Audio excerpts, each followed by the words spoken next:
নমস্কার বন্ধুরা, আমি শ্রেয়সী। ভ্রমণ পিয়াসী মনের একটি নতুন ভিডিওতে আপনাদের সকলকে স্বাগত জানাই।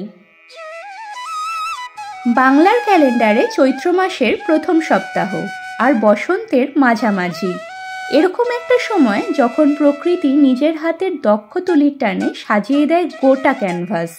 আর এই আপনার আমার মতো প্রকৃতিপ্রেমী বারবার ছুটে যাই সেই অপরূপ শোভাকে আরও একবার নিজেদের মনের ঘরে সাজিয়ে নিতে। তাহলে চলুন ভিডিওটা শুরু করা যাক। আর ভিডিওটা ভালো লাগলে please like, share and subscribe my channel. এখন বাজে সকাল 7:45 আর আমরা আজকে ভোরের মিষ্টি আলো গায়ে মেখে বেরিয়ে পড়েছি। বাড়ি থেকে প্রায় 75 কিলোমিটার চলে এসেছি আর সামনেই আসছে শক্তিগড়। সেখানে কিছুক্ষণের জন্য আমরা থামবো, তারপরে আবার আমাদের যাত্রা এগিয়ে নিয়ে যাব। আজকে চলেছি পুরুলিয়ার পথে। আমরা বর্ধমান বাঁকুড়া রোড হয়ে পুরুলিয়া পৌঁছই। এছাড়াও আরামবাগ, জয়পুর, বিষ্ণুপুর হয়েও পুরুলিয়া যাওয়া যায়। শক্তিগড় মানেই ল্যাংচা আর সীতাভোগ, আর বাঙালি হয়ে মিষ্টিমুখ করব না সেটা তো হয় না। তাই অল্প সময়ের বিরতি আর মিষ্টিমুখ সেরে নিয়ে আবার চলতে শুরু করলাম।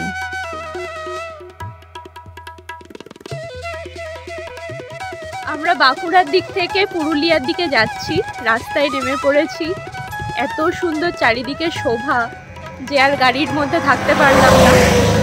এইদিকে সোনাঝুরির বাগান, খুব সুন্দর রাস্তা,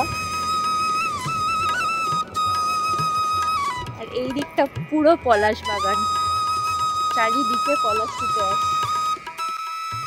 এরপর বাঁকুড়া ঢুকতেই শুরু হয়ে গেল মনোরম সব দৃশ্য। গাড়িতে কলকাতা থেকে পুরুলিয়া প্রায় 250 কিলোমিটার, সময় লাগে 4.5 থেকে 5 ঘন্টা মতো। আর পুরুলিয়া শহর থেকে অযোধ্যা পাহাড় প্রায় 35 থেকে 40 কিলোমিটার, মানে আরও 1 ঘন্টা।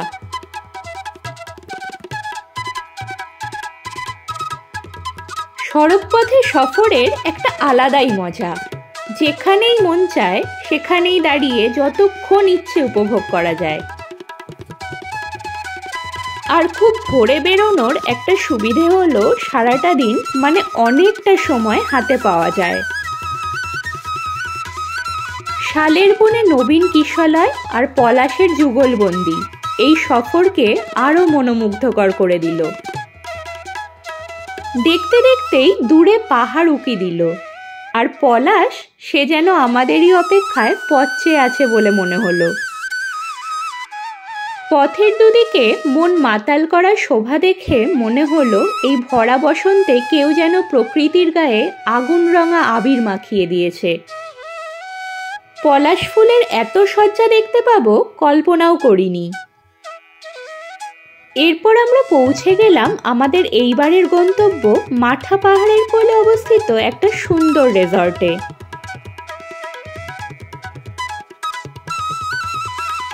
এইবারে বলি, এটা কোনো পেড প্রমোশন নয়, তাই যে কোনো কিছু ইনফরমেশন জানতে প্লিজ এই রিসর্টের ওয়েবসাইট চেক করে নিন। আমি রিসর্টটা সম্পূর্ণ ঘুরিয়ে দেখাবো এই ভিডিওতে, আর আমার অভিজ্ঞতা শেয়ার করব। গেট থেকে ঢুকেই যেটা নজর কাড়বে সেটা হলো এই রিসর্টের ক্লিনলিনেস। কিছুটা এগিয়ে রিসেপশন, আর রিসেপশনের পাশেই একটা সুন্দর সুইমিং পুল।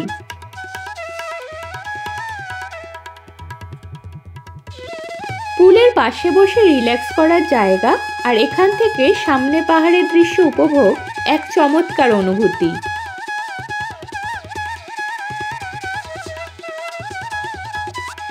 রিসেপশনের সামনেই পার্কিং এর ব্যবস্থা আছে। আমাদের টেন্টে না থেকে রুমে থাকার জন্য রিসেপশন থেকে সাজেস্ট করা হয়, কারণ হিসাবে বলা হয় টেন্টে গরম বেশি। যাই হোক, আমরা 1 নাইট স্টের জন্য একটা সুপার ডিলাক্স রুম বুক করি। গেট দিয়ে ঢুকেই পাশে একটা সোফা, একটা সেন্টার টেবিল, আর এই হলো বেডরুম। বেড, ফ্যান আছে, এসি, একটা ওয়ার্ড্রোব, এখানে টিভি, এখানে চায়ের অ্যারেঞ্জমেন্টস,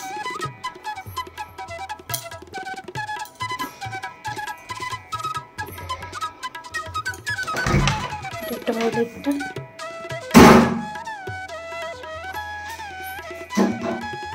টয়লেট থেকেও বাইরের সমস্ত কিছু দেখা যাচ্ছে।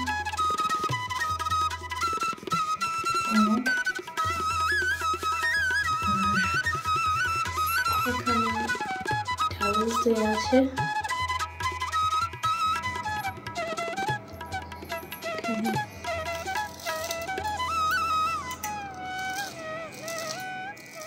এই রুম থেকে জানালা খুলেই বাইরে দেখা যায় পাহাড়।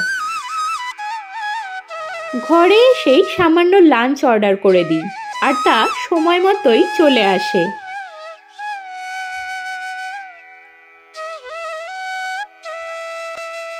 এরপর লাঞ্চ সেরে আমরা বেরিয়ে পড়ি রেজর্টটার একটু ভিডিও করে নিতে আর আশেপাশেটা ঘুরে দেখতে। এই রেজর্টটা একদম ভিড়ভাড়ের বাইরে, তবে এখান থেকে অযোধ্যা পাহাড় মাত্র 45 মিনিট মতো, চাইলেই চলে যাওয়া যায় অযোধ্যা পাহাড় দেখতে। আমরা আছি মাঠা ফরেস্ট রেজর্টে। এই রেজর্টটি অযোধ্যা পাহাড়ে অবস্থিত কুশলপল্লীরই একটি ব্রাঞ্চ।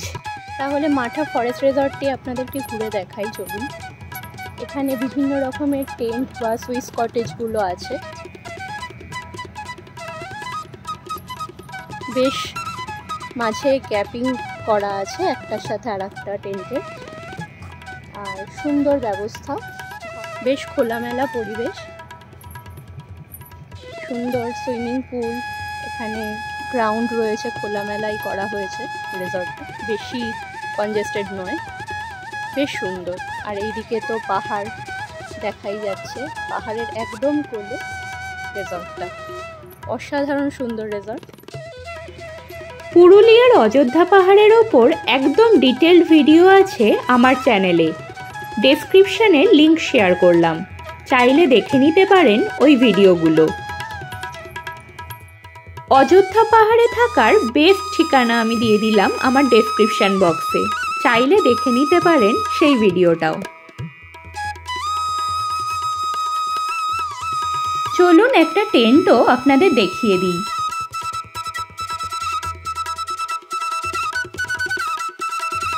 টেন্টগুলো কিন্তু ভালোই বড় আর বেশ modern, double bed with bed side table, সাথে আছে সোফা ও টি টেবিল, এসি, টিভি, টি অ্যারেঞ্জমেন্ট, বড় মিরর, ওয়ার্ড্রোব ও গিজার, হেয়ার ড্রায়ার সহ ওয়েল মেইনটেইনড বাথরুম। বাইরে ছোট্ট সুন্দর বারান্দাতে আছে বসার ব্যবস্থা। এই রিসর্টটিতে কিন্তু স্পায়ের ফ্যাসিলিটিও অ্যাভেলেবল। এই ভিডিওটা বেশি বড় না করে নেক্সট পার্টে নিয়ে আসছি এই রিসর্টে রাতে থাকার অভিজ্ঞতা, আর সেটা কিন্তু অসাধারণ। তাই যারা এই ভিডিওটা শেষ পর্যন্ত দেখছেন তাদের সকলের কাছে রিকোয়েস্ট, নেক্সট পার্টের ভিডিওটিও অবশ্যই দেখবেন।